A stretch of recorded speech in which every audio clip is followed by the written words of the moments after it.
Finishing up where we started, Kathy continued, and now we're in the book of Joshua, chapter 3, verse 14, and I finished this chapter. So when the people broke camp to cross the Jordan, the priests carrying the Ark of the Covenant went ahead of them. Now the Jordan is at flood stage all during harvest. Yet as soon as the priests who carried the ark reached the Jordan and their feet touched the water's edge, the water from upstream stopped flowing. It piled up in a heap a great distance away at a town called Adam in the vicinity of Zarethan, while the water flowing down to the Sea of Arabah, that is, the Dead Sea, was completely cut off. So then the people crossed over opposite Jericho. And the priests who carried the Ark of the Covenant of the Lord stopped in the middle of the Jordan and stood on dry ground, while all Israel passed by until the whole nation had completed the crossing on dry ground. The Word of God for the people of God. Thanks be to God. Well, here we are with the children of Israel once again. But there's a huge difference. There is no Moses. What are the children of Israel going to do now? Moses has died, and nobody even knows where his body has been buried. Moses is the one who led the people of Israel out of Egypt and all along the way in that wilderness journey, and now Moses is dead. And the people wonder, what's going to happen next? You know, we don't know where Moses is buried, and there may be a purpose to that. Moses' burial place may have been kept a secret so that the people wouldn't hang around the gravesite and wring their hands over the loss of their leader. Now, the fact is, the people of Israel did not have time to indulge themselves in a little pity party. They are still, at this point, on the wrong side of the Jordan River, and their journey is not over. They're on their way, they're still on their way to the land that God had promised them. But they're not there yet, and they need to move, and they need to move now. But how? Who is going to lead them? Who could possibly, out of this group of people, who could possibly fill Moses' shoes? There are just some people that are impossible to replace. And I think if we think about it, that pretty much describes Moses, because Moses had been larger than life. He was the great lawgiver who had brought the commandments themselves down from Mount Sinai. With God's help, he had taken on Pharaoh, the ruler of Egypt, and guess what? He won. He won. Moses had made the waters of the Sea of Reeds stand up in a heap so that the people could cross through into dry land.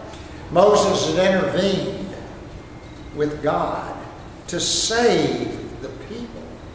Moses had actually seen God, or at least a part of it, with his eyes. How could anyone fill those shoes? Now, the fact is, Joshua had shown a little bit of promise. He had shown up. He led the fight with Amalek at Rephidim. But even there, he had to have Moses' help. And Moses was able to influence that battle at Rephidim. So even in Joshua's victory, Joshua did need Moses' help. And yet we've got to say that Joshua did show potential.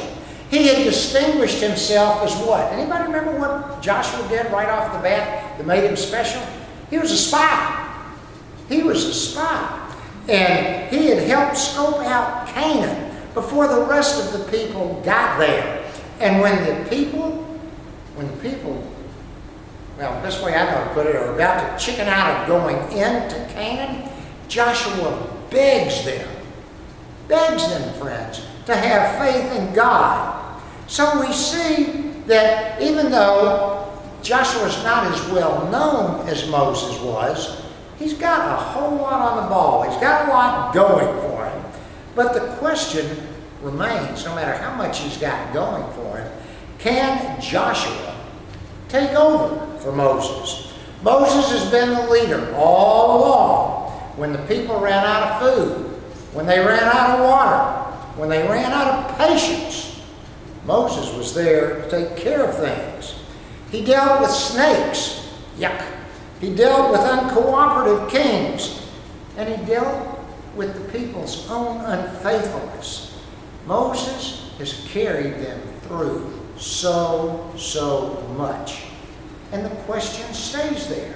Can Joshua take over from there? Aren't they going to face just as many hardships once they actually get into Canaan? Don't they know that major battles probably lie ahead? And won't the people be maybe even more anxious and more prone to idolatry now that Moses has died? They've still got to make it over to the other side of the river. Can Joshua gain their confidence? Can Joshua see them through and get the job done?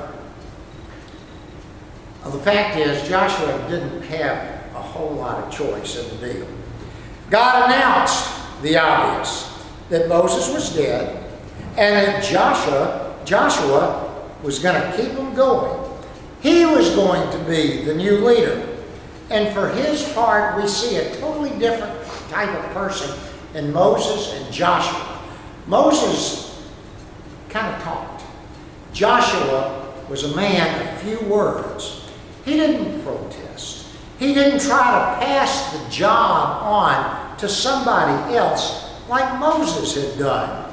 And we don't ever get to know Joshua as well as we get to know Moses. But he seems to accept responsibility. He seems to hear God and be willing to obey God without whining that all the whining that God had to put up with Moses. When the Lord tells him what to do there in chapter 1, Joshua just does it. And God does make a promise to Joshua. He says, as I was with Moses, so I will be with you. I will not fail you, nor will I forsake you. That's a tremendous promise. But God's presence hasn't kept them out of trouble this far. They've made it through. But it hasn't been easy.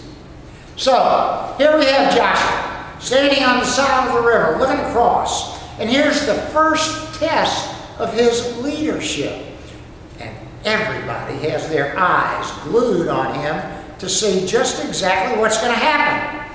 Now, if everybody gets drenched, or if half of the food gets too soggy to eat, everybody in that group is going to remember it. Not a soul will forget. God has promised to be with Joshua just as God was with Moses. And that's probably as good a start as you can have. And Joshua then passes on the directions to the priests and the people. So with the priests in front, Israel is ready. They are ready to cross the Jordan. And the way it was supposed to work was that when the feet of the priests hit the river, hit the water would stop. It would recede, just like at the Sea of Reeds. And what went through everybody's mind when they heard all of that?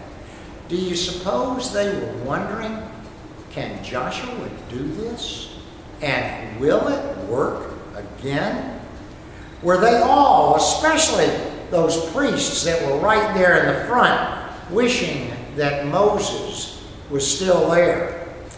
So it's perhaps with a mixture of doubt and faith that the priests dipped their toes down there into the water. And guess what? It happened just like God promised it would. The water stopped.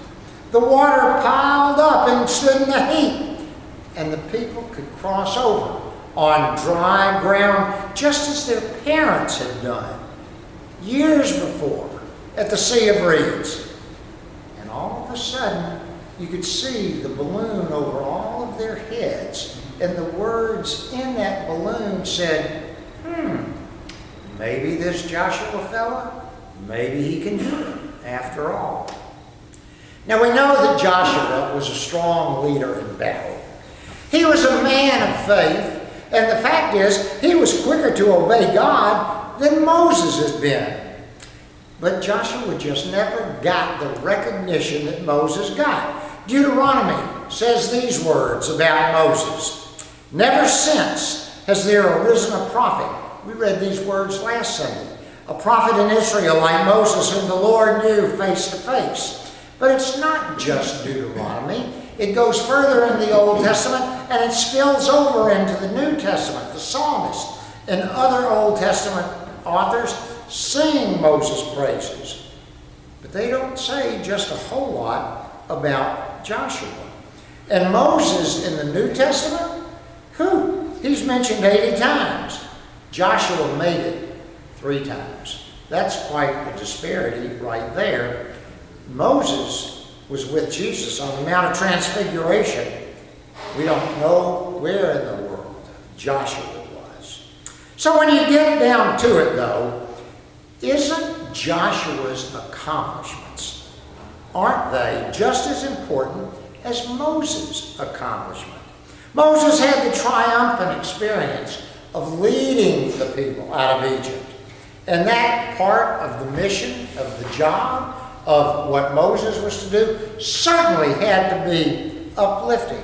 But we've got to remember that even though Moses started the job, Joshua was the one who finished. So we got to give a little bit of applause to Joshua. We've got to give him credit. Israel would not have been Israel without Joshua leading the people across the Jordan.